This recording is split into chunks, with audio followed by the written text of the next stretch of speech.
આવેલી છે જેનું નામ સતલજ છે.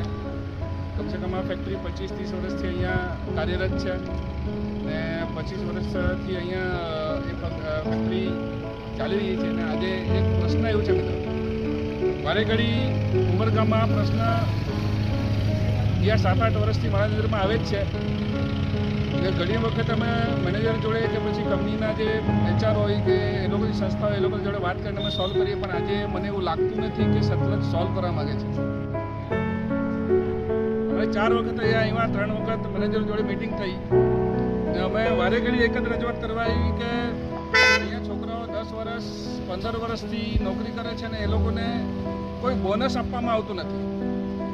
હાલાકી બોનસ ફરજિયાત છે, ભલે તમે કંપની તરફે હોય કે તમે કોન્ટ્રાક્ટ બેસિસ પર 1965ના કાયદા મુજબ બોનસ કમ્પલસરી છે, પણ આપવામાં આવતું નથી. પ્લસ મિત્રો કે સરકારે મિનિમમ વેજ જે નક્કી કરવામાં આવેલો એ મિનિમમ વેજની પણ પાડી નથી. અહીંયા 12 કલાકના ફક્ત 480 ને 485 રૂપિયા આપવામાં આવે છે. એટલે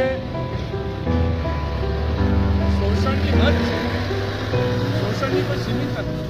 અહીંયા તમામ છોકરાઓ બહેનો છે એ બધા આદિવાસી છે અને આદિવાસીનું ઉમરગામમાં શોષણ ચાલી રહ્યું છે વર્કરોનું. એ સાબિત કરે છે કે આજે પણ બહેનો 5 વર્ષ 6 વર્ષથી કામ કરે છે પણ કોઈને પણ બોનસ નથી મળ્યું. એ લોકોને નહીં કોઈ લીવનું એ મળે છે, નથી એ લોકોને બોનસ મળે છે, નથી એ લોકોનું પૂરું વેતન મળે છે. 8 કલાકના પગારનું આપીને એ લોકો 12 કલાક કરાવે છે. ને આ કોઈ સતત 1-2 વર્ષની વાત નથી, આ લોકો સતત 10-10 15 વર્ષ એવું કરે છે ને કોઈનું નજર અહીંયા જાતી નથી. કોઈ આ મુદ્દા પર અવાજ ઊંચો કરવા નથી માગતા. ને અમે આજે અહીંયા આવ્યા છે.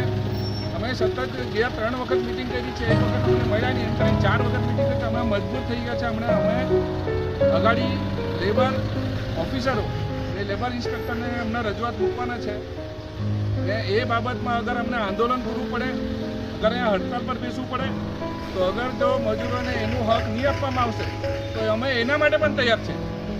સૌને જોહાર. જય આદિવાસી.